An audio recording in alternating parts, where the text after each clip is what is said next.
Oh man. Let's get this thing.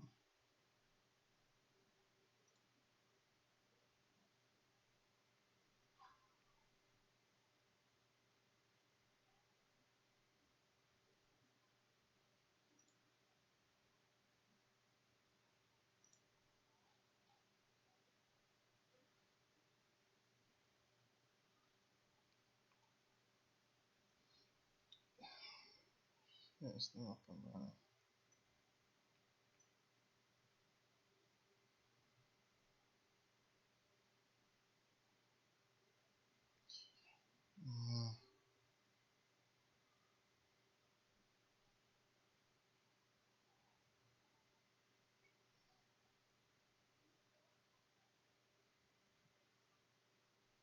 So like, yeah, I'm just trying to get this thing broadcast.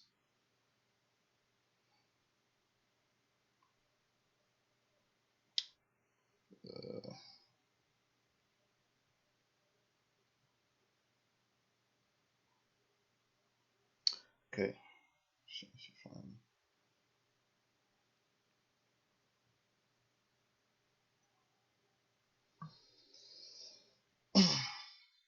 Alright, that should be fine. Alright, Shalom. Shalom. Can a brother let me know if the audio's coming through nice and clear?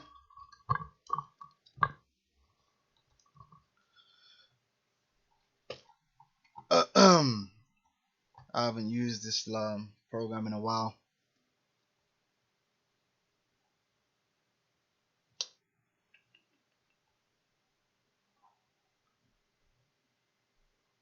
Is the audio coming through clear, Arkham?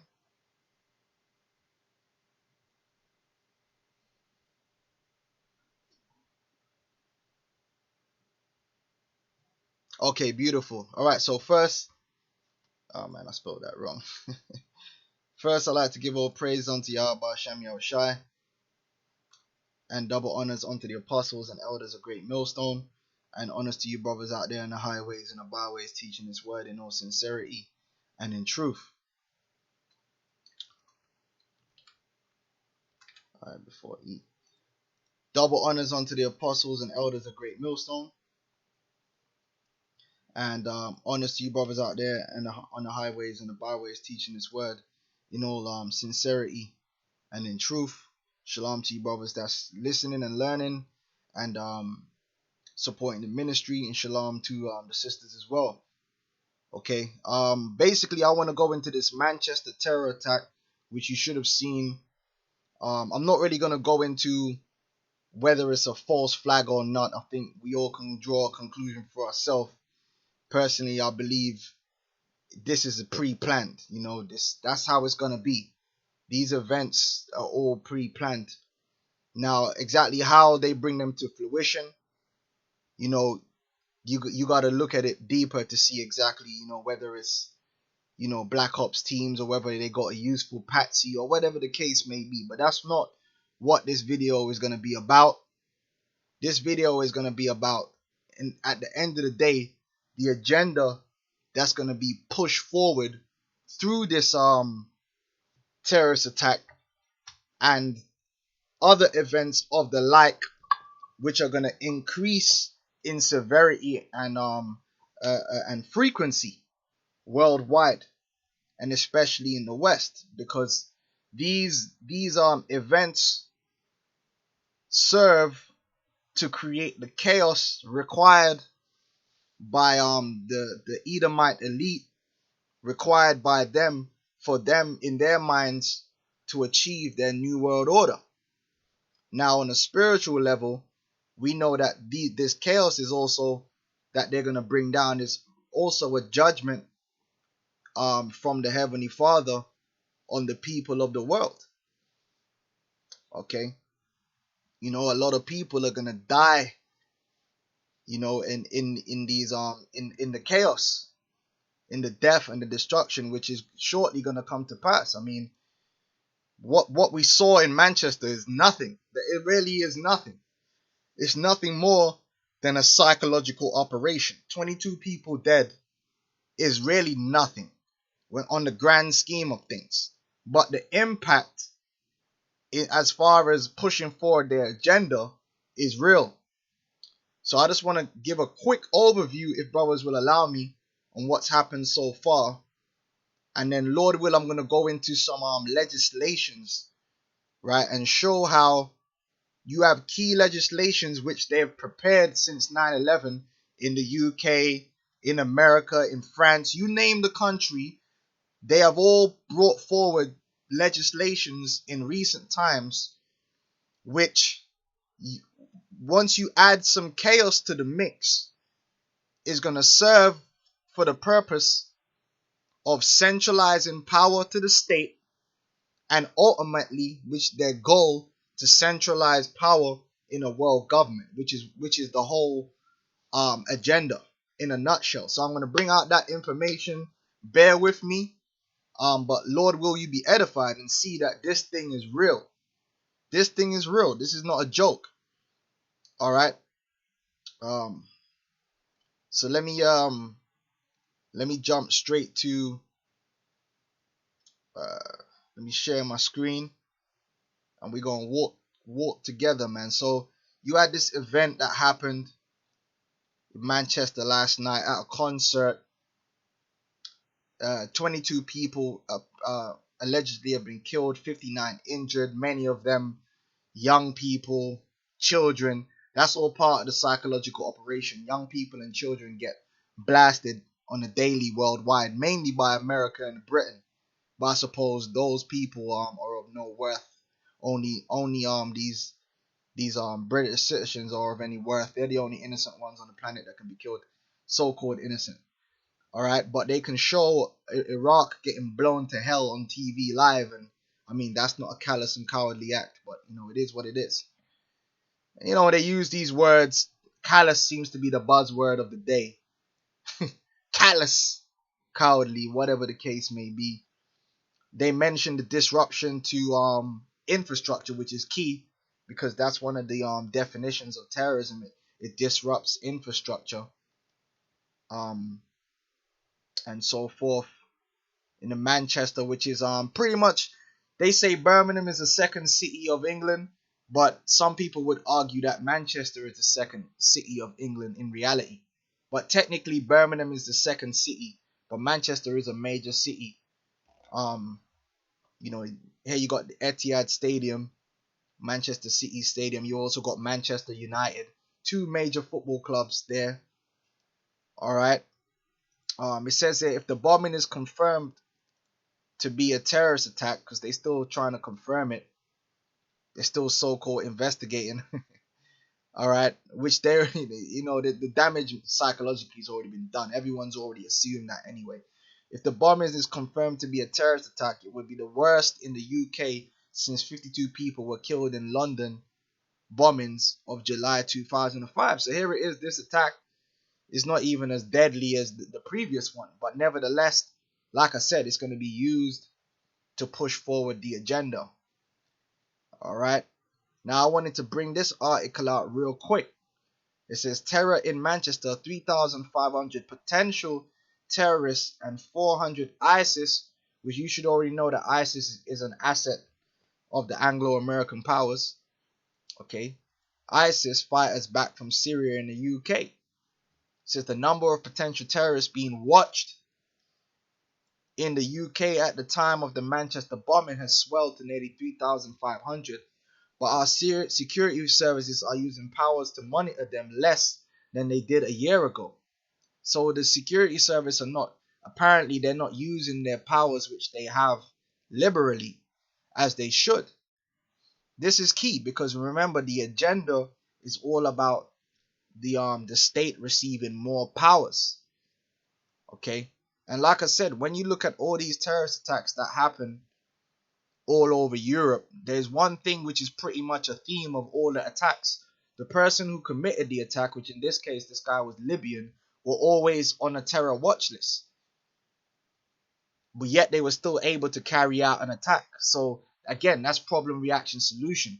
And it's my belief that the solution to that issue will ultimately be that all terror suspects will eventually have to be chipped. which I've done other videos on that. You can check it out. This is the agenda that they're setting up. All right, the agenda of the New World Order is to have everyone chipped and for the state to have all power, to be like the Most High.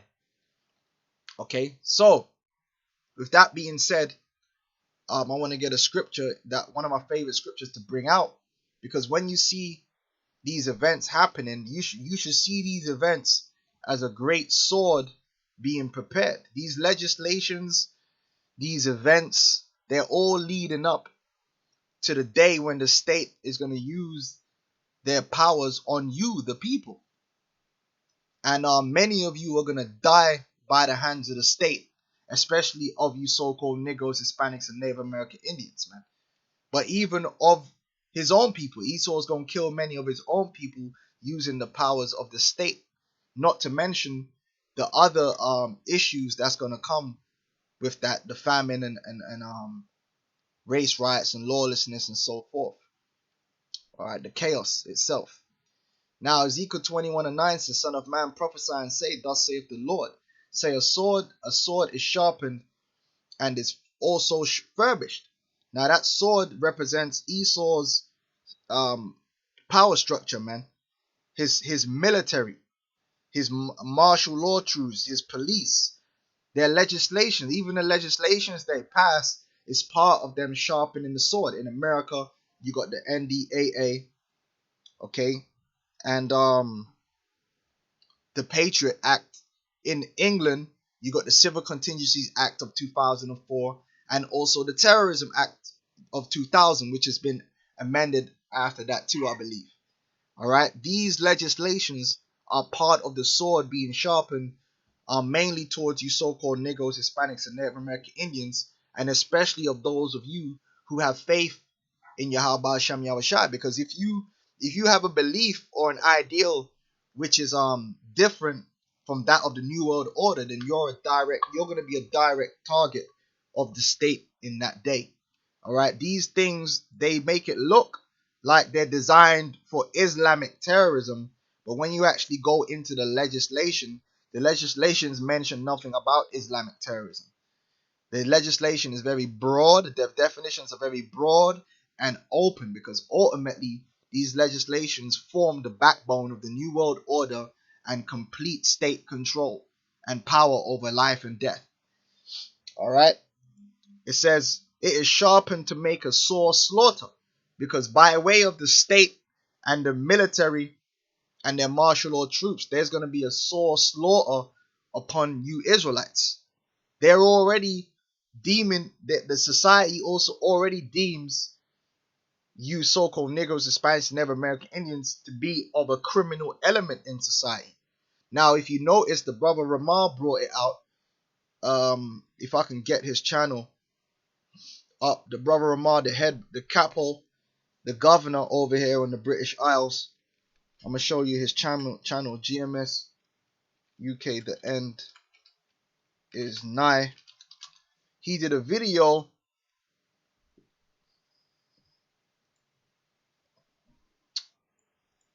Salakia, where he was showing how they basically define these gangs now as being terrorists, which what people are associated with gangs in the media and all over. All right, that's all part of Jake being a new face of terrorism. They already been the face of terrorism. When you really break it down, Israel has already always been the face of terrorism, because really and truly, what's the difference between a gang shooting and a terrorist shooting? There is no difference. All right, here we go. MS-13 gang. All right, MS-13 gang to be labeled as terrorists. So they've already, and we brought this out before over the years. We've already said that more and more these terrorist acts is going to show how broad it really is, and how, like over here in London, you got these little niggers in London, and they got these little postcode wars going on, where they're killing and stabbing and murdering each other over postcodes. Guess what? You dumb niggas in these postcode wars, You active gangs, you're going to be deemed terrorists real soon, and you're going to be dealt with like terrorists. All right? And you can look up that stupidity known as the postcode wars. Real retarded madness. Okay? So it's going to be a sore slaughter, man. Once the state ushers in this chaos and takes the power over life and death. It is furbished that it may glitter. Should we then wait mirth? Is now a time to be laughing and joking and mirthing? No, your enemy, the devil, beginning with the elites, the head Edomite, the elite Edomites, they're creating a mechanism by way to depopulate you, to destroy and further enslave you. It contemneth the rod of my son as every tree, and he hath given it to be furbished, that it may be handled. The sword is sharpened, and it is furbished to give it into the hand of the slayer, which in this case the slayer represents the Edomite elite and their power structure which they control, which represents these various governments, these various states, which includes Donald Trump, by the way. Donald Trump is part of the power structure of the elites. The elites control Donald Trump, just like they control Theresa May, just like they control Macron. All right, and what you will see is that no matter who goes in power, the agenda remains the same. Okay, Trump is not going to repeal the NDAA, and he's not going to repeal the Patriot Act, which both these acts completely gut and destroy the Constitution. Why won't he repeal those acts? Because those acts form the mechanism by which the New World Order is going to be established. Okay, and I'm going to show you that. Okay, that's why the scripture says this. Let me get another scripture. We are not ignorant of Satan's devices, man. Now, Satan's devices ain't talking about a mobile phone. Okay, you know what I'm saying? That ain't talking, because a mobile phone in and itself is nothing. The device is the idea and the plan that the wicked have. Just like a gun is not a device, so to speak, that is speaking about here in the scriptures, but they can have a plan for that gun. That's the device when you look up the meaning of the word. All right, now a mobile phone is called a device, but it's not the same device as what it's talking about here in the scriptures. This is 2 Corinthians 2:11. Lest Satan, all right, which the so-called white man is Satan. He's the physical counterpart of Satan on the earth. He's that old serpent and that devil, which is Satan. Now, if you don't know that, I suggest you Google it and learn some more, because that's important knowledge to know who the so-called white man is, who the Edomites are, who the seed of the wicked is on the earth. Because if you don't know that, you're going to be caught out there, 100%. It's important, okay? Now, 2 Corinthians 2:11 says, lest Satan should get an advantage over us, all right, for we are not ignorant of his devices. And like I said, you look up the word devices, it's a thought, it's a mind perception, thought, an evil purpose, which that should take you back to the book of Psalms, where it says that they have fulfilled a diligent search. You know, that which thinks, the mind, the thoughts, and the purposes. And what is the thoughts and purposes of the global elite, which are Satan, the New World Order, which entails the mass depopulation and the chipping of the people. All right. Now, let me just check the comment boards. Psalms, Chariots of God, Psalms 94:20. Shall the throne of iniquity have fellowship with thee, which frameth mischief by a law? Yeah, and we're gonna show the mischief in the UK that they've done with these different laws, man. We're gonna show that mischief. Good scripture art. All right, it's mischief, but people think that they're setting up these laws to protect them. It's got nothing to do with protecting you, you morons. If you really think that these elites and the gremlins like Theresa May, the heartless demonic entities, because that's the only way you get up there. In order for you to get up in the power structure, all right, to be of what's known as the specialized class, as Noam Chomsky describes them. You have to serve the elites, meaning you got to be a bloodthirsty, heartless, cold-hearted demon. So them people don't care about blood being shed. Give me a break. Give me a break. All right. So let's get this information. Let's get this work. Let's start with the Civil Contingencies Act 2004. Have I got the Terrorist Act? Let me get that up as well. That's why we're not ignorant to these things. So the average so-called Negro in the UK has no idea what the Terrorism Act is and how it will affect them and what was the purpose of the act. Just like the average Negro in America does not even know what the NDAA is, and they do not know really what the Patriot Act is and how these things pertain to them. They don't know nothing about the FEMA executive orders and how they pertain to them and how these powers are going to be used against them in due time when the right amount of chaos and emergency is declared. All right, so you got the Terrorism Act 2000. I'm going to read just basically what these acts are, and then we're going to get a little bit of detail. All right. Now, the Terrorism Act 2000, which, when was 9/11?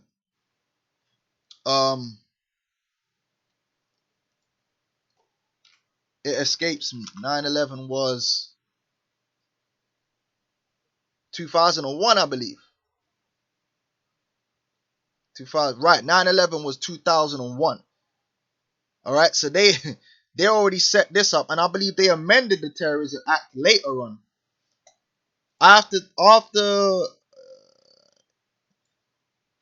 Right, they've amended it since. They've amended the Terrorism Act since 9/11 because all these different countries use 9/11 to update their legislation further towards their goals. Okay, but we're dealing with the Terrorism Act 2000. There's more recent ones. I just want to read the basics of what it is because this is the new term. Terrorism Act 2000. Terrorism Act 2000 C11 is the first of a number of general terrorism acts passed by the Parliament of the United Kingdom. It superseded and repealed the Prevention of Terrorism temporary provisions because terrorism, the term terrorism is not a new thing. Going back to the IRA, which it came out that the IRA was set up by the British government as a reason for the British government to continue to occupy Northern Ireland. So go figure. This devil's always playing the same games, man, and people just ain't waking up to his devices, man. It said it superseded and ISIS is nothing more than the IRA. In fact, let me Google that because I think guys ain't gonna believe me. IRA funded by UK government. It was declassified.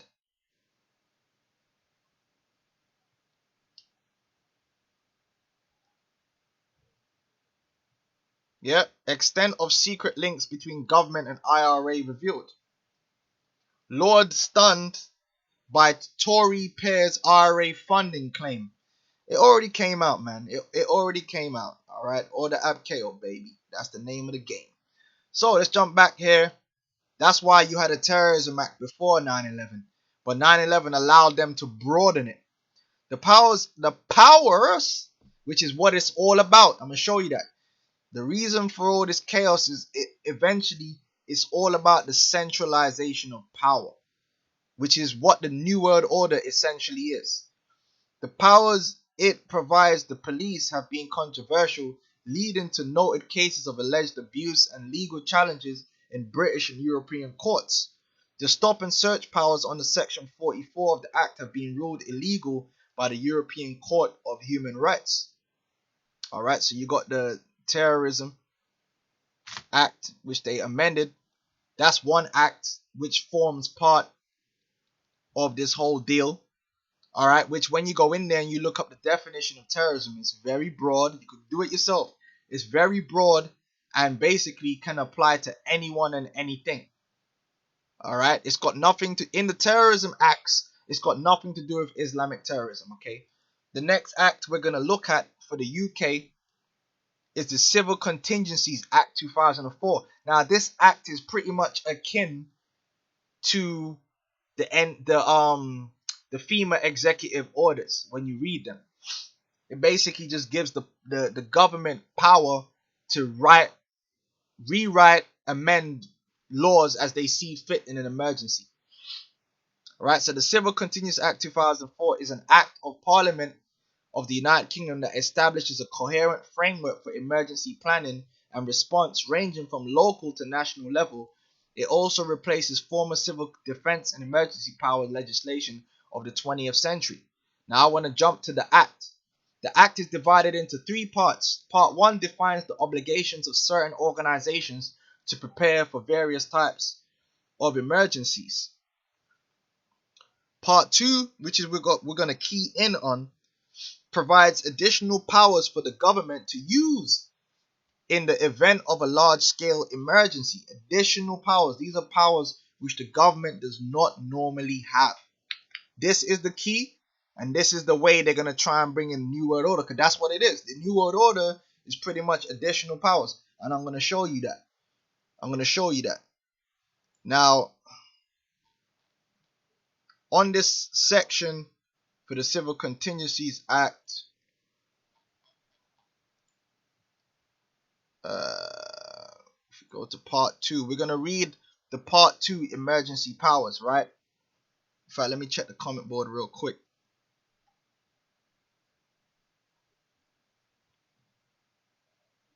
Yeah, that's the scripture I was talking about. Psalm 64 and 6. They search out iniquities. They accomplish a diligent search, both the inward thought of every one of them, and the heart is deep. Yeah, Satan and their devices. That's that scripture. Psalms 37 and 7. Rest in the Lord. And that's the whole thing. We're supposed to, even though we know these things and we see it, we're supposed to rest in Yahweh, because Yahweh Shai is going to deliver us from this man's devices, man. And wait patiently for him. Fret not thyself because of him who prospereth in his way. Meaning we're not supposed to lose our minds and bug out. You got a lot of these, they bug out because they just think that Esau's all powerful and he's going to have his own way. No, he's going to have his own way to a point. But the Lord ultimately, he's going to cast their counsel headlong, and the Lord's going to have his way, which is the salvation of the elect, because of the man who bringeth wicked devices to pass. All right, good scriptures, brothers. Tawada. So let's jump back over here. You know, hopefully brothers are being edified. The second part of the act provides that temporary emergency temporary. You know, that's, they use these words because it makes it sound reasonable, but it's not gonna be temporary. All right. When Caesar, that's why you got to learn history. Whenever a dictator took power, it was always meant to be temporary. That's how you get your foot in the door. Yeah, oh no, it's just gonna be temporary. It's like when you're trying to deal with a woman, and you know you're trying to coerce sex out of her. You know, oh, I just want to touch it. You don't just want to touch it, you want to pop it. But then she lets you touch it. Then you slip your finger in there, and then before you know it, it is what it is. Because that was the end goal, but you got your foot in the door. You know, oh, it's just temporary. You know, it's just temporary. You know, just 2 minutes. Then it ends up, you know what it is. The second part of the act provides that temporary emergency regulations are normally made by the Queen through order in council or by a minister of the crown if arrangements for an order in the council would not be possible without serious delay. Such regulations are limited. There you go again. Make it sound reasonable. Make it sound, oh, okay, you know, well, we're going to give you unlimited power, but, you know, just for 30 days. Okay, such regulations are limited in duration to 30 days. Like I said, Caesar, that was the point I wanted to make. Caesar, when he took power of being a dictator, let's see if we can bring that up real quick, man. We live. Sometimes you got to do that. Caesar took power through War Powers Act. Let's see if we can bring that up. Julius, oh man, spelling is terrible. Salakia. Julius Caesar. Oh, come on, man. I think that's how you spell Caesar. I could be wrong.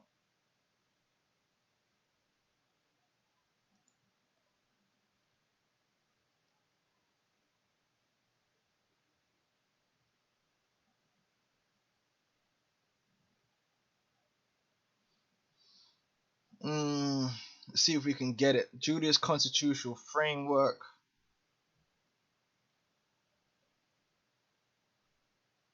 There we go. Caesar wanted to create a strong central government. Hey.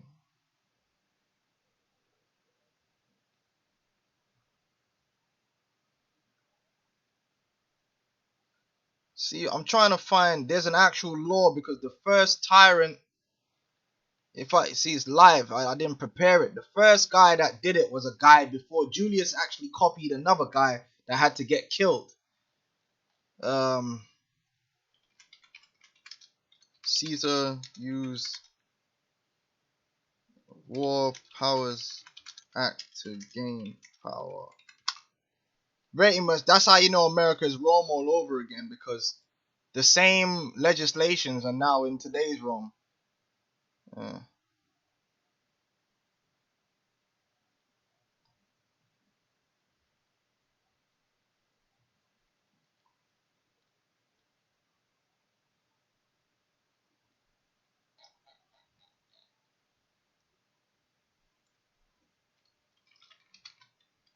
Because when he first declared himself dictator, it was supposed to be for because basically, I mean, I'm trying to find the information for you, brothers. You might have to research it yourself. Right? Okay, good. Here it's gonna be here. Basically, the Rome had it built into their constitution. They had a democracy, but in the event of an emergency or war, they can appoint a consul who would pretty much be a dictator for the duration of that emergency, and it was supposed to be temporary for like a year, but pretty much Caesar made it forever. He kept renewing it. After a year was ended, he would renew it. And then eventually, it was just, look, man, let's just do it forever.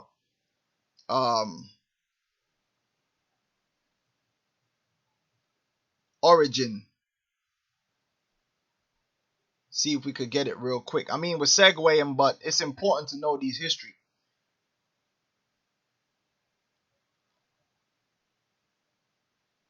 Right.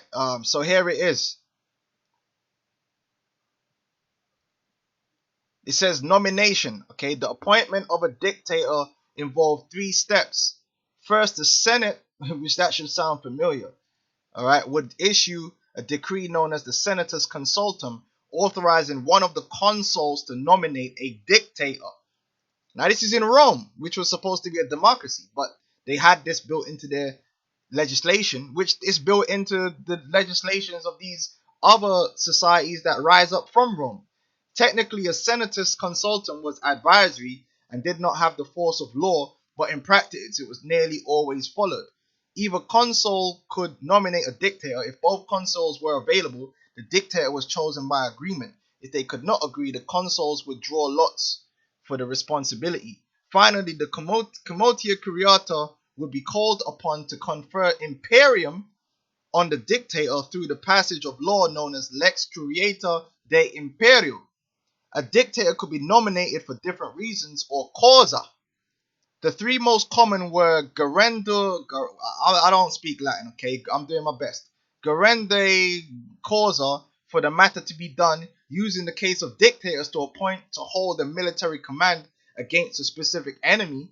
Comitorium habendorum causa, for holding the comitia or elections when the consuls were unable to do so. And clavia vigende causa, an important religious rite involving the driving of a nail into the wall of the temple of Jupiter or Optimus Maximus as protection against pestilence.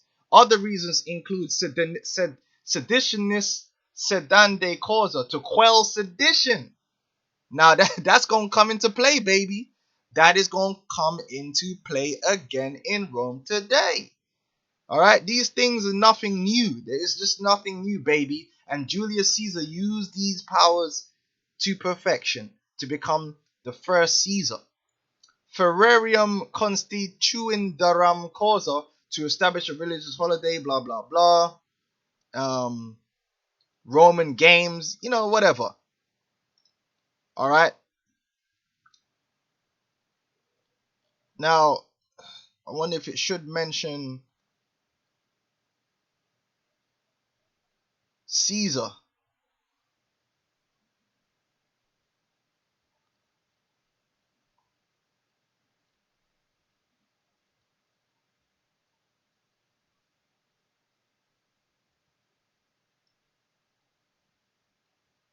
Yep, see it mentioned Caesar.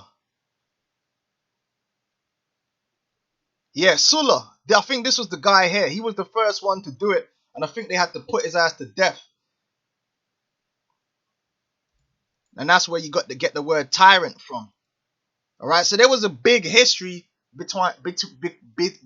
there was a whole reason why Caesar was eventually put to death, because the ideal of Rome was not to have a dictator, you know.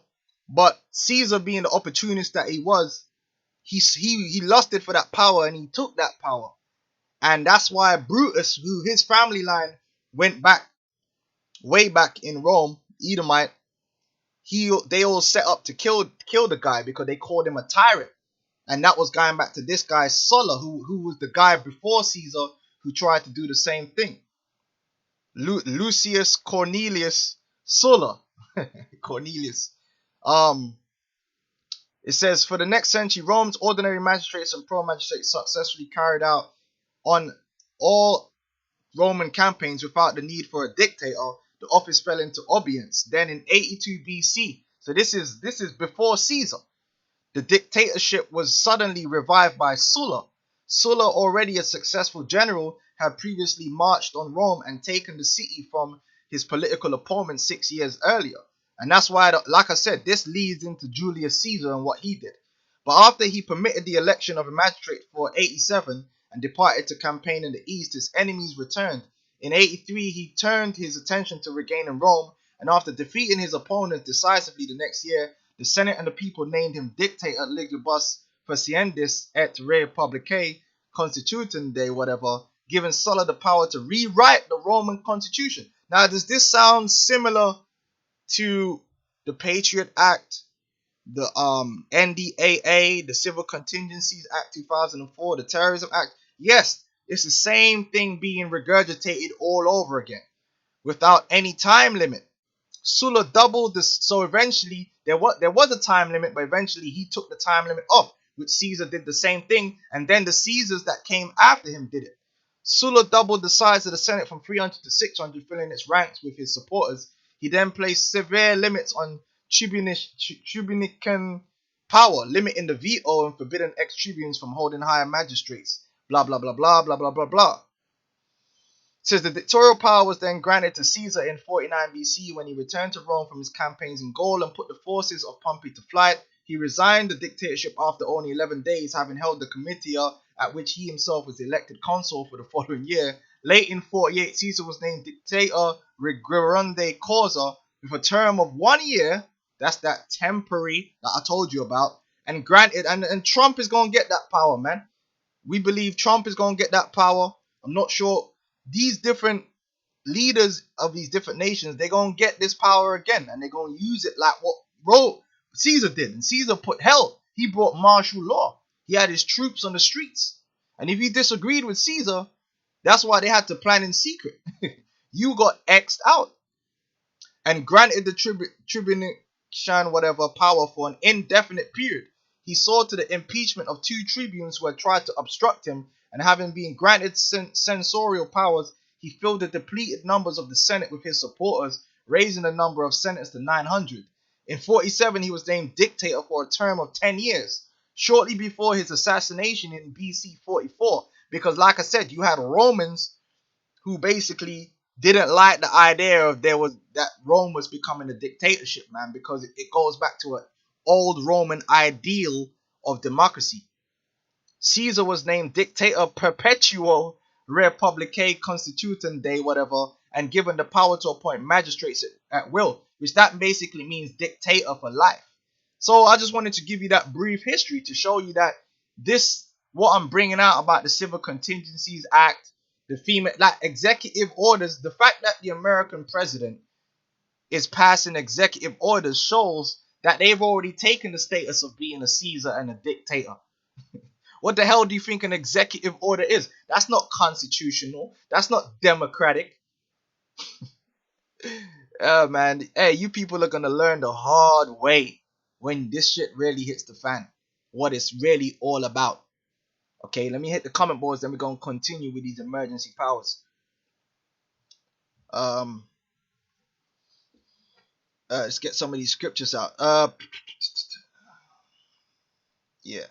This is Isaiah 32 and 22. For the Lord is our judge, the Lord is our lawgiver, and the Lord is our king. He will save us. Beautiful. That's what it's all about. We know the devil, but we don't fear the devil. We fear Yahweh Shem Yahushai, man, and we trust in him, as it is written, from him to the Lord beginneth the issues from death. Which, when you look up that word issues, it means salvation. You know, the issues from death. The Lord, salvation coming from the Lord. In fact, we ain't gotta get it. You can look it up. Let's get these scriptures out. Ecclesiastes 1 and 9. The thing that hath been is that which shall be, and that which is done is that which shall be done, and there is no new thing under the sun. Yeah, the same legislations are being used again to create modern day Caesars, to centralize power. Absolutism. Ecclesiastes 1 and 10. Is there anything whereof it may be said, see, this is new, it hath been already of old time, which was before us. Oh, and like the brother said with the sedition, 2 Esdras 15 and 14, for there shall be sedition among men. Yeah, especially when them bank accounts get emptied, there's going to be a lot of angry people. And guess what? You're going to be deemed, if you protest, you're going to be deemed a terrorist, man. And you'll be like, what the hell? They're shooting at us. We're not terrorists. The Muslims are terrorists. No, actually, according to the Terrorism Act, you are a terrorist. It's got nothing to do with Islam. And invading one another, they shall not regard their kings nor princes, and the course of their action shall stand in their power. Okay, so that's verse 16. All right, so let's carry on, brother. Sorry for the segue, but I thought that was good history to get an understanding of how these legislations play out, man, in the real world. Because Jake don't like dealing with legislations, man. They don't understand. There's a reason. So let's jump back into the Emergency Powers Act. So Hitler used the same thing. Okay, it's nothing new.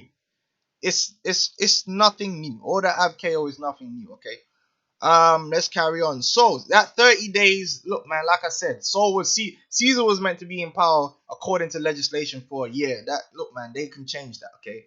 In the midst of an emergency, you can do whatever the hell you want, unless Parliament votes to extend this period before it expires. The only primary legislation which may not be amended by emergency regulations is the Human Rights Act 1998 and Part 2 of the Civil Continuance Act itself. There was an attempt by conservative and liberal Democrat pairs to add a number of key constitutional laws, which a lot of people in the UK, if you was to go on the street and say, what are your constitutional rights? They think a constitution is, look, America got the idea of having a constitution from Britain, the Magna Carta, all that. The average UK citizen does not know what the Magna Carta is. I didn't know. They don't teach you about the Magna Carta in school. They don't teach you about the British Constitution in school. Britain is through. Basically, it doesn't exist because who knows about it? The Magna Carta is in a museum somewhere, man.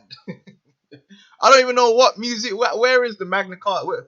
Where is the Magna Carta? Where is it, man? Where is it, man? Yeah. Okay, 4 copies still survive. 1 in Lincoln Cathedral, 1 in... They're all in a bunch of churches. 2 in the British Library. Like, who fucking knows, man? No one knows what the hell that shit is, man. Ignorance, man. Oh, boy. This place is crazy. They don't even teach you about this in school. Just imagine that. Alright, so... they wanted to add a number of the key constitutional laws, which they were playing the role of the opposition. But now the conservatives and the liberal Democrats came into power. Did they add these on? No, they didn't. They were doing this because Labour was in power at the time. So they were playing the role of the opposition. But then when they got into power, did they do it? No. They continued the same agenda. That's how it works. It's a game. There was an attempt by conservative and liberal Democrat pairs to add a number of key constitutional laws to the exemption list during the bill stage, but this was unsuccessful. You're damn right, because that's not the agenda. They tried to protect these laws from emergency regulation. Habeas Corpus Act 1679, the Bill of Rights Act 1689. These are all gone. Goodbye in any emergency. Bye-bye, gone. Woohoo! Whoopsie! The clause in the Parliament Act 1911 that limits the duration of Parliament to 5 years, which was in itself a partial reversal of the terms increase provided in the Septennial Act 1715 from 3 to 7 years. Whoopsie! Gone. Act of Settlement 1701. House of Commons Disqualification Act 1775. Sorry, 1975. Life peerages. Gone. House of Lords Act 1999. Gone. Okay. Now, in regards to the Human Rights Act, look, man, that's going to be gone real soon any damn way. That's what this whole Manchester thing is all about. They'll start crying, oh, the human rights is getting in the way of us making you safe. You know, we got to get rid of this human rights so we can keep you safe. We want to keep you safe, so we want to get rid of your human rights. The terrorists are hiding behind human rights. Oh, boy, Esau, man, he's a real piece of shit, man. Now, if you go to the Human Rights Act 1998 on Wikipedia, there's a section called criticism, okay? Terrorism-related complaints. Let's get rid of this, man. This doesn't need to be here. Senior Labour politicians have criticized the Human Rights Act and the willingness of the judiciary to invoke declarations on incompatibility against terrorism legislation. All right. Baron Reid argued that Human Rights Act was hampering the fight against global problems, called for global solutions, New World Order, okay, global terrorism in regard to controversial control orders. There is a very serious threat. I am the first to admit that the means we have, which more people die from abortion than from terrorist attacks. So if anything's a serious threat, I think abortion is. But, you know, that's just me. There is a very serious threat, and I am the first to admit that the means we have of fighting it are so inadequate that we are fighting with one arm tied behind our backs. So I hope when we bring forward proposals in the next few weeks that we will have a little less party politics and a little more support for national security. And what do you see happening whenever you have these attacks? All the different political parties come out fighting to say how tough they're going to be and how much they're going to increase national security and take away more of your rights. It gives them the cover they need to push forward their agenda. You cold turkey looking bitch. Okay? Alright? That's just what it is. Now, what I want to do before we get to the Cobra, I want to get this particular article, but I'm going to read down. Yeah, let's deal with this. This is a very good article. Let me get the comment board. Who the hell is that? There we go. Another guy coming on there. No one died. False flag, you stupid people. Again, we're not concerned with who died and who didn't die. Okay, so you're the one that's stupid. You should learn to listen, all right, before you comment, all right. And if you continue to make stupid comments, I'm just gonna block you. But this is a serious forum, okay, for serious discussion.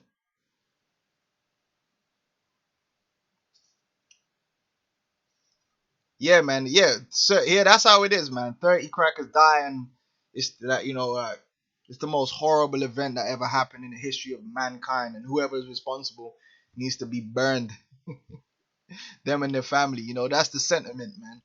But when Esau's doing it, it's sweep it under the rug time, right? Anyway, let's jump back to the proper information. Now, let me read through this for you, Arkin, man.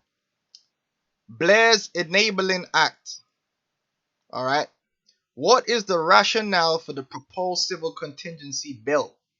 Because this came out in 2004, which was 3 years after 9/11.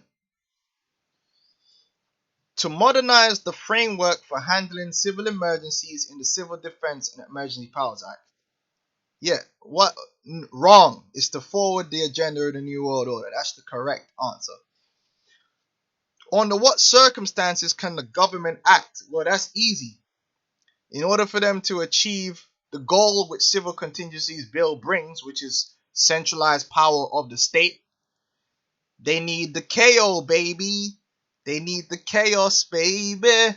In order to get the order they want, they need that chaos, baby. Let me show you it. They need that chaos, baby. And more chaos is coming. It's going to become more frequent. It's going to get worse. This is nothing. Alright, to bring in that new world order, they're going to need a lot of chaos, baby. And it's coming. It's coming. And it's when it starts pouring out, it's the plagues of the Lord. It's going to pour out thick. It's going to pour out heavy. And you're going to look back and wish only 22 people died. Because how many people are going to be dying on these streets all over the world? Like my man Darkseed said, that the streets shall be filled with the blood of billions. Hey, my man Darkseed, boy. That's one of my favorite characters, man. The sky shall rain fire. The sea shall turn to blood. No, he said the sea shall boil and the streets shall run with the blood of billions. Anyway, that chaos, baby. You know, that economic collapse. You know, terrorist attack / World War III, baby. That's what's coming. That's what, and it's all prophesied in the scriptures, baby. Alright, let's jump back over here. It says, under what circumstances can the government, the state, act? It says the bill empowers it. Let me get this nice and big for you, brothers, because I really want you to see this information because it breaks it down really well. Can I zoom in a bit more? Good, beautiful. The bill empowers, which is the whole purpose, it to make emergency regulations where this might prevent. Okay, think pre-crime. Think eugenics. It's all gonna come back in a bad way for you so-called niggas, because they're already saying that they're bringing back out that they used to say that genetically you can be predisposed to be a criminal or to be stupid. That was their early eugenics, and that was aimed at you so-called Negroes, but then it took a nosedive. They're actually bringing that back up to the surface and trying to use genetics, their hyper knowledge of genetics, to back that up, man. So if you want to prevent emergencies, which is like terrorism, which terrorism is the same as crime, and you're saying that so-called Negroes, Hispanics, and Native American Indians genetically are predisposed to crime, I wonder what preemptive action you should take. Right, where this might prevent, control, or mitigate. Now think about the mark of the beast. Some aspect or effect of an emergency. Okay, if you're having terrorist attacks and you got all these terror suspects that you cannot possibly track and trace all of them, to mitigate that, it is best to chip all of them and have a computer algorithm watch their every move. Yeah, boy. All roads lead to the chip. An emergency is defined in if you got an immigration and refugee problem, and you don't know which one of these refugees is a terrorist or not. Once they enter the country, it's hard to keep track of them. Well, it's going to be pretty easy to keep track of them if you chip them on spot. That's what's coming, baby. An emergency is defined in terms of perceived threats to human welfare. Yes, people, Esau cares about human welfare while he poisons the water, the air, and the earth. Right? The environment of the security of the UK. Threats to human welfare are widely but not definitively listed and might concern human life, which apparently does not apply to babies in the womb. Human life, health, safety, or housing, other essentials of life, food, water, energy, and fuel, disruption to transport, the finance system, or communications networks. Think of cybercrime, damage to property. However, an emergency need not actually exist in the UK. So, they can usher in chaos in the Middle East or any of these regions, alright, in America, and they can still institute these powers in the UK preemptively. That goes back into National Level Exercise 2009, which is hard to get information on it now. They've took it off the website. But when you go on into the National Level Exercise 2009, I did videos on it back then. Part of the information was that it was training the different governments on a national and local level how to deal with a threat not only in America, but also if the threat were to happen in any of America's allies or anywhere in the world, and how they would respond as if the event actually happened in America. So if, let's just say there was a pocket nuke and it went off in Paris, America would treat that event as if it happened in America and use the full power of the state to prevent it happening in America. Hey man, they got it all set up with these legislations, boy. And they're gonna make it happen. They're gonna get it popping. Revelation 12 and 12. However, an emergency need not actually exist in the UK. Anything within the remit of threatened emergencies is covered. Arbitrary events or situations meeting a perception can be used as a trigger for action.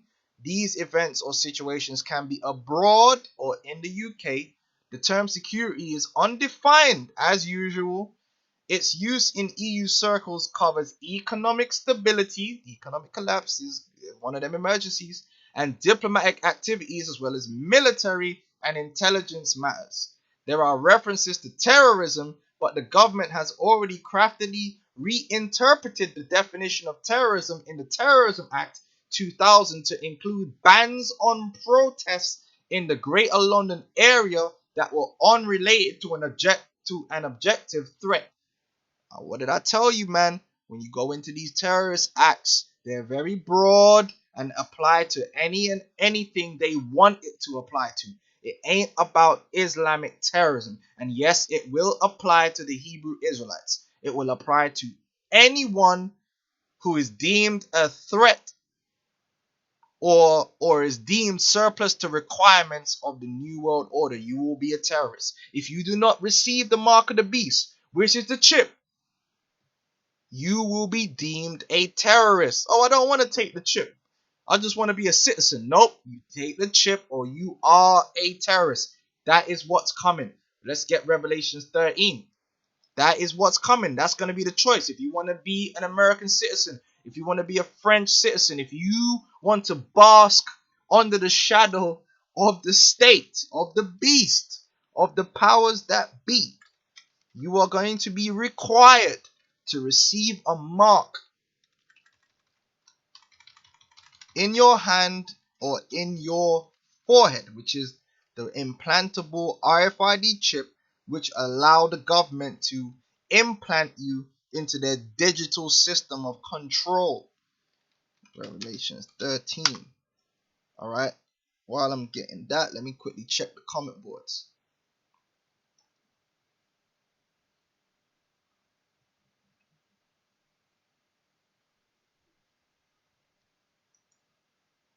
Yeah, Taza marked the bar, pressure from above, pressure from below. It's the same shit, man. Same shizat. Right, let's get Revelation 13. And it's playing out, man. Look, man, I mean, Lord will, me and Ariella, we're going to do an algorithm. All the different crises that are appearing today and are being prepared for the horizon, the ultimate solution to these crises is state control and the issuance of the mark of the beast. All roads lead to the mark of the beast, whether you're talking about the immigration crisis, economic crisis, terrorist crisis. It don't matter what the hell crisis you're talking about, man. The chip is going to be involved. State power is going to be involved. All right. Revelations, even this whole pedophile thing that they're saying in Philippines, they can use a chip for that. The internet, needing the chip to access the internet so you could be identified and everything can be controlled and traced. That's the internet too. They're already talking about a driver's license for the internet. Damn, did I do that video? We're gonna have to mention that in the algorithm. You brothers Google that driver's license for the internet. That vibrations is already out there. Revelations 13 and 16, and he calls it every citizen, both small and great, rich and poor, free and bond, to receive a mark in their right hand or in their foreheads, and that no man might buy or sell. Okay, which buying and selling encompasses everything in this society. Everything in this society is quantified and has a price. Well, even if you're receiving it, you think it's for free. It's not free. The transaction has occurred. When you get food stamps and you go to the shop with them food stamps and you have a voucher, you still paid for it. You paid for it using a voucher. You still bought it, even though you got it for free. All right? It's all transactions. Save he that had the mark or the name of the beast or the number of his name. So let's jump back into this article because we still need to get to how it is linked in with the New World Order, right? It says, the pretext for action is that existing legislation will not be sufficient. Overall, this is very loose. What type of regulations can government ministers make? The bill provides for emergency regulations that may do anything that could be done by an act of parliament or use of the royal prerogative. They can be made either by Privy Council or by individual senior government ministers in the case of urgency. Quick, we got to do this. Quick. This feature essentially considers regulations that might be made by ministers outside the structure of parliamentary procedure. Man. See Julius Caesar, baby. Ministers are empowered to make virtually whatever regulations they want. Let me read it again. Ministers are empowered to make virtually whatever regulations they want. The categories in the bill are just some examples. In fact, the government can disapply or modify, i.e. repeal, amend, or suspend virtually any enactment, act of parliament, even constitutional legislation such as the Bill of Rights and the Magna Carta. Regulations may confer powers to any specified individual as this key officials. Yeah, they can create the judges. There was an era of chaos, so we created the judges. Judge, jury, and executioner. Hey, it's coming, baby. Alright, I want to get this article on the New World Order. Right, let me hit the comment board real quick. GMS Salvation of that. There's going to be a long line of people getting that chip when there is no food. Yeah, they're going to get hungry and they're going, where FEMA at? All over the world. RT News, Island lockdown. Jury declares martial law on Mindanao over ISIS-linked onslaught. Yeah, why not? That's what these people lust for, power. And they'll use whatever excuse they need necessary. Isaiah 30:7, for the Egyptians shall help in vain and to no purpose. Therefore have I cried concerning this. Their strength is to sit still. That's a heavy scripture right there, baby. Right, so let's jump back into this. Now, check this out. And then you're going to see from this how these contingency powers line up perfectly with the objectives of the New World Order. The 1776 agenda of the New World Order, which ordered by a Rothschild, which they're the head family of Esau of Edom, the Edomite elites, designed by a Jesuit, which is an order which is controlled by the Edomite elites. People will tell you the Jesuits control everything. No, the Jesuits is just another arm of the power elites. They're just in the organization. But ultimately, it all goes back to families that control organizations. People control organizations. Organizations don't control the people in it. All right, the people in the organization control it. The elites control the Jesuits, MI6.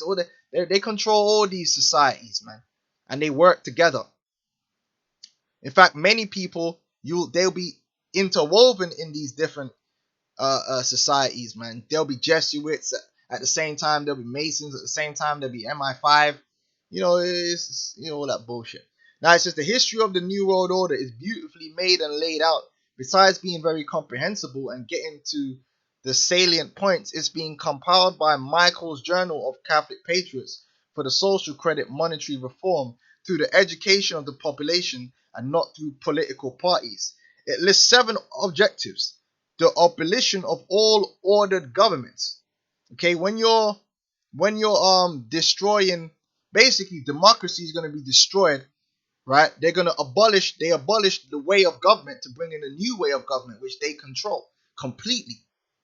That's the one world government, which that's going to happen through World War III. That's the ultimate thing that's going to consolidate the power over all the nations. Abolishment of private property. Remember this one. There will be no private property. That's what martial law is all about. We're going to see that. The abolition of private property. The abolition of inheritance. Mainly the inheritance of Israel, of Jacob. The abolition of patriotism, having allegiance to a thing which is old, an old ideal. They don't want you to have an allegiance to any old ideal. They want you to have an allegiance to the new ideal, which is the New World Order. So patriotism has to go. All right.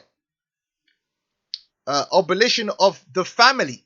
Everyone is, and that's already begun. A family is a business. It's a unit.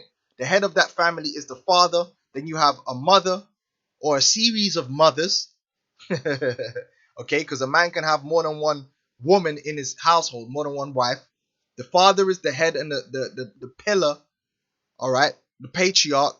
Then you have a series of mothers or one mother, and then you have the progeny. Okay, which consists of sons and daughters. All right, father, mother, son, daughter. Now you don't have that. You just have people, persons. You have a parent, parent one and parent two. They don't put mother and father no more. That's part of destroying the idea of a family. You are just an individual.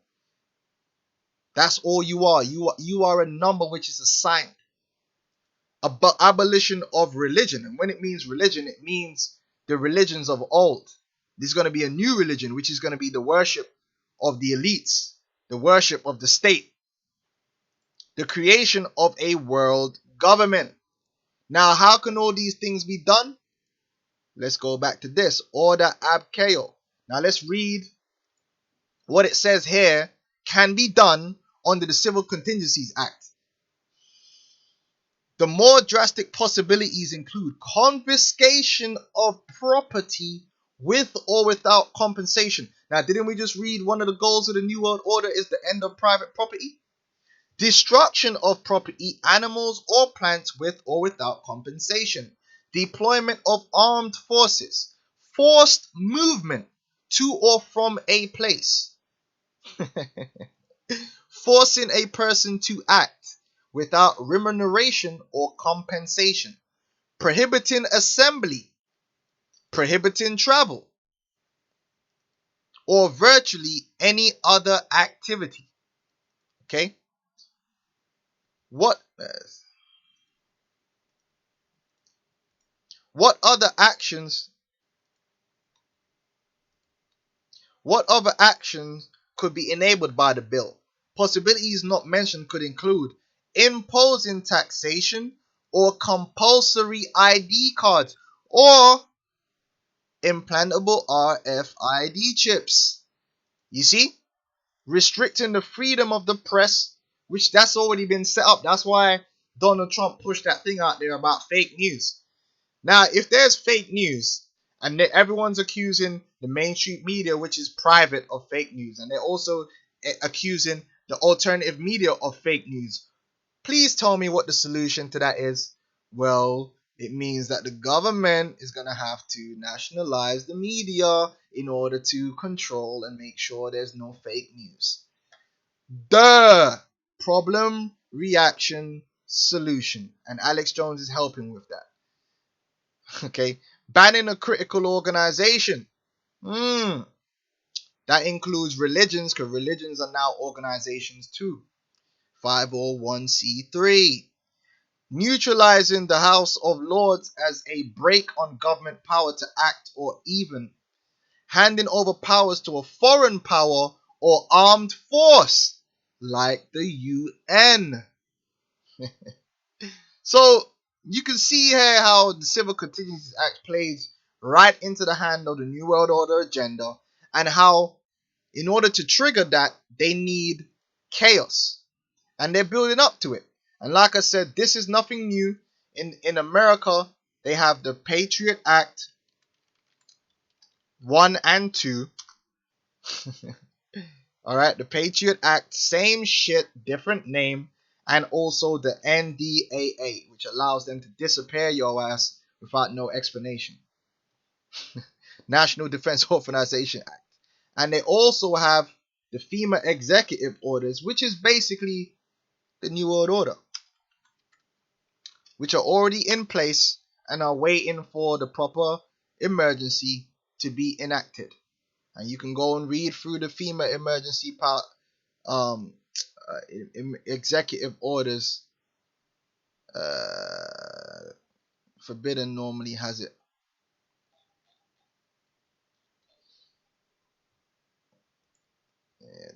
And you can go read through them for yourself. It's the same shit. Seizure of all communications media in the United States. Seizure of all electric power, fuels, and minerals, public and private. Seizure of all means of transportation, including personal cars, trucks, or vehicles of any kind. So that's all your cars, Mayweather. Everything you own, Mayweather, is going to be taken by the state eventually. And total control of the highways, seaports, and waterways. Seizure of all American people for workforces under federal supervision, including the splitting of families if the government finds it necessary. Seizure of all health, education, and welfare facilities, public and private. Empowered the Postmaster General to register all men, women, and children in the U.S. in RFID chips. Seizure of all airports and aircraft. Seizure of all housing and finance authorities to establish forced relocation designated areas to be abandoned as unsafe. It's the same shit that's in the Civil Contingencies Act. Seizure of all railroads, inland waterways, and storage facilities, public and private. Signed June 3rd, 1994 by President Clinton, encompasses all the above executive orders which Donald Trump will not rescind, he will not get rid of. He will more likely be the first president to use all these powers when the correct chaos, baby, is brought forth. And this is leading up to that. Alright, so hopefully brothers were edified. And like I said, man, the only thing that's going to save you from these things which are about to come upon the face of the earth is faith in Yahweh Shai, okay? Let me see what scriptures brothers have put up, then I'll sign out, man. I know brothers have been patient. This is Isaiah 30 and 7. We already read that. Isaiah 31 and 1. Woe to them that go down to Egypt for help and stay on horses and trust in chariots because they are many, and in horsemen because they are very strong. But they look not unto the Holy One of Israel, neither seek Yahweh. Yeah. And that's going to be the 2/3 of our people, one way or another, are going to seek unto another power, which is not the Heavenly Father. And a lot of our people, they're going to want to take the chip. They're not even going to be able to. They're going to die without the chip any damn way. In the race riots. And some people are going to be trying to get to a FEMA camp and get killed. Or they might not want their ass. Nigga look too much like a gangster. They just shoot your ass anyway. It's going to be terrible, man. Alright. Luke's beautiful. Luke 6:25. Woe unto you that are full, for ye shall hunger. Woe unto you that laugh now, for you shall mourn and weep. Yeah, this ain't, hey, that says a whole lot. So, with that, I wanna close up by saying, just because you're you see, we bring out a lot of information on America because America is the focus point of the scriptures. But ultimately, whether you're in France, the UK, Belgium, or any of these different countries around the world, I mean, Jamaica, I don't care where you are, these legislations are there. And then you brothers in different countries, you should look these legislations up and bring it out and show the people how they are preparing to bring in chaos to enact these legislations, man. I'm showing you right here that the same shit they got in America, the NDAA, the FEMA, they've got it here in the UK. They just have it under different names. And what's her name? Theresa May, that demon. Every time one of these things happen, they have the Cobra meeting. Well, the Cobra team is going to be the one that's going to instill all this. What is Cobra? It's actually COBR, but they call it Cobra. I mean, come on, man. It's called Cobra, man, a vicious, poisonous snake, but it's there for your welfare. Come on. What is Cobra meeting? Theresa May to hold emergency security briefing in wake of Manchester terror attack. The Prime Minister is dealing with a second terrorist attack on British soil in just 2 months after a suicide bombing at an Ariana Grande concert in Manchester. And I believe she had one meeting this morning at 9 a.m. and she's going to have another meeting on the Cobra. And you know what they're going to be discussing? They're going to be discussing bringing forth the agenda of the New World Order through this Manchester terror attack. Simple as that. And you could go look up the Cabinet Office briefing room. This room is going to be where it all begins, baby. When they go for it, man. When they start sprinting towards that finish line. Revelations 12 and 12. So if that, I'm going to say shalom. Shalom to you brothers, man. Keep your eyes open. This world's trying to drag you down. Stay up, man. The light is with Yahushai. The light is in the word. Stay focused on that light. We almost out of here, man. May the Lord be with you, man, and strengthen you in the name of Yahweh Shem Yahushai. And death to our enemies in the spirit, Yahweh Shem Yahushai. May the Lord judge this world. Shalom.